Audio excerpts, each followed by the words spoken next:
Thanks everyone for turning up. Thanks President, and President's pointed out this is regarding this conference about the dispute. I'm quite happy to answer any questions after this conference is finished on any of my activities as the General Secretary of the Union. I'll be quite happy to answer them, but I want to concentrate on the real issues of our members out there and the people of London at the moment. Along with my good colleague Manuel Cortes, the General Secretary of the TSSA, we're engaged in a dispute. It's not a dispute of our making. This is not about a pay rise where you could argue that we've manufactured or constructed a dispute. This is clearly over the cuts that have been laid down by the government for Transport for London, the Mayor, to implement. This ain't just about station staff jobs. This is about the entire future of London Underground. These cuts alone, if all of the booking offices shut down, to give you the magnitude of the cuts that are going to take place, will mean that they still need to find a further 94% of cuts. So this is just purely a drop in the ocean when we talk about the long-time future. So quite clearly, where are they going to be saving money? And we've been trying to argue that question in a sensible, mature way. If the government has been handed onto the Mayor's lap this massive cut of expenditure of 12.5% long going, then how do you deal with it? The biggest costs are obviously going to be capital investment, which are capped. Obviously you want capital investment, and also staffing. So quite clear what they'll be doing is looking for cuts in all kinds of arrangements of staffing. Now, that's fair enough in an industry that's collapsing or going downhill. What we're talking about an industry here that's going steadily in a fantastic pace. They're number one in the Premiership and now back to win the European Championship as well. This is an industry that's moving millions upon millions of people, and all of the signs are, and all of the future thinking people are saying that more and more people are going to be using London Underground. Trains are going to be running Friday and Saturday night. We support trains working Friday and Saturday night. Our members work 7 days a week, 24 hours a day. It doesn't bother us. We've got train drivers who work now through the night. But what we want to know first of all regarding that issue, that a statement can be made to the press that we're going to run all these trains because we're concerned about people getting home from Covent Garden and the theatre and the football, which is fine. We want to know about how our women members are going to get home at 3 o'clock in the morning. How our men members are going to walk around streets of London at 4 o'clock in the morning. So these issues that should be talked about. So more and more people will use the Underground, and you're going to take something in the region of 800 jobs out straight away to deal with those people. People want to see people in booking offices.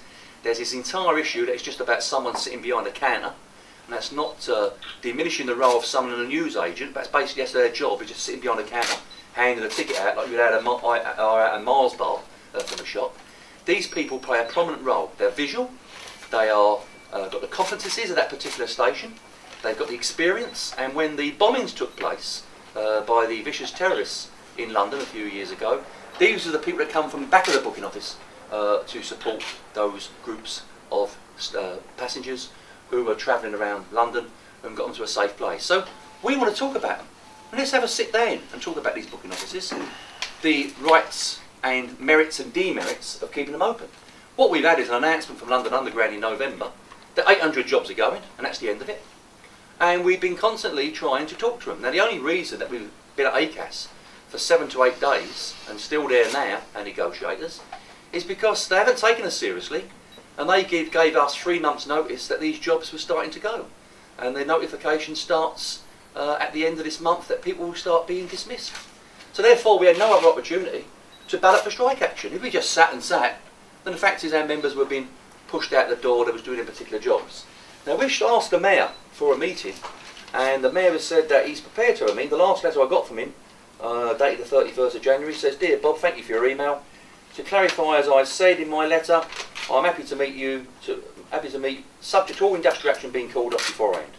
I continue to hope that negotiations at ACAS reach a positive conclusion so you can avoid unnecessary disruption of London and loss of earnings for all staff." But the fact of the matter is, if we call the industrial action off, then there's no movement from the company that the jobs are going to be saved or even considered. So our message to the Mayor is quite clear, is that we're prepared to suspend the industrial action if he's prepared to suspend the job losses. And therefore what that means is we can get round the table, and if he thinks he's getting nowhere and no progress is taking place, then he can implement the job losses again and we can implement our industrial action. But in the meantime, the industrial action remains on from tomorrow night. We're still hoping that we'll be able to see the Mayor if the talks at ACAS don't reach any promising solution today. I've just had a call from the head negotiator who tells me that they're still in talks and we're quite prepared to sit there and talk and talk and talk. The fact is that come tomorrow morning, if there's no resolvement, then the dispute goes ahead. The travelling public need to know that the dispute's still on or off, and I can make it absolutely clear that the dispute is still on. And as far as I'm concerned, our members need to know and make their provisions as well.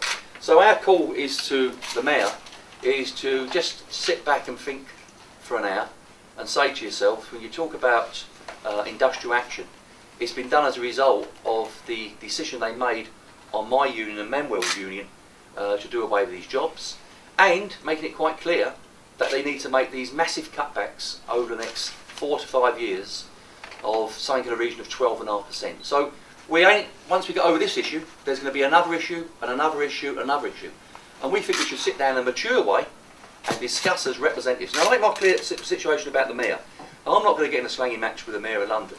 He's been elected as the Mayor of London. I respect his position. I've always told him that on the 2 occasions that I met him in a Radio 4 interview. I respect his position but disagree with him. However, he is the Mayor of London, and he needs to respect the positions of our union that we're representing our members as well. He meets commerce who have no elections at all whatsoever. So I think he should have the opportunity to meet the workers of London so we can express our point of view. And therefore, I'd like to pass over to Manuel, my colleague, who's in joint industrial action with us as well. Good afternoon, everybody. I think that most Londoners will be absolutely amazed that Boris is now in his second term and he's never once met the representatives of the people that make our tube run on a day-to-day basis. You know, as Bob has quite rightly said, he has lots of meetings with lots of people, but one of his main jobs is to ensure that London keeps moving. And to keep London moving, you need to have public transport working.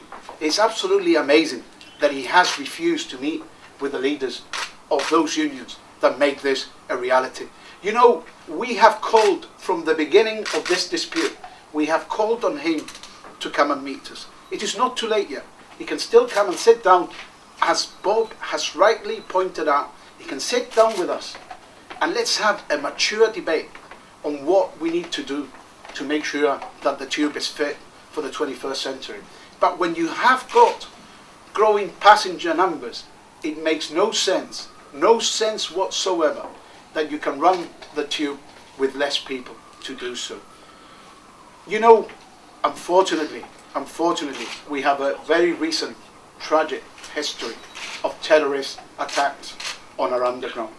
One of the measures that the Mayor is seeking to introduce through Transport for London is the removal of supervisors from many of our stations. These people have got safety critical jobs.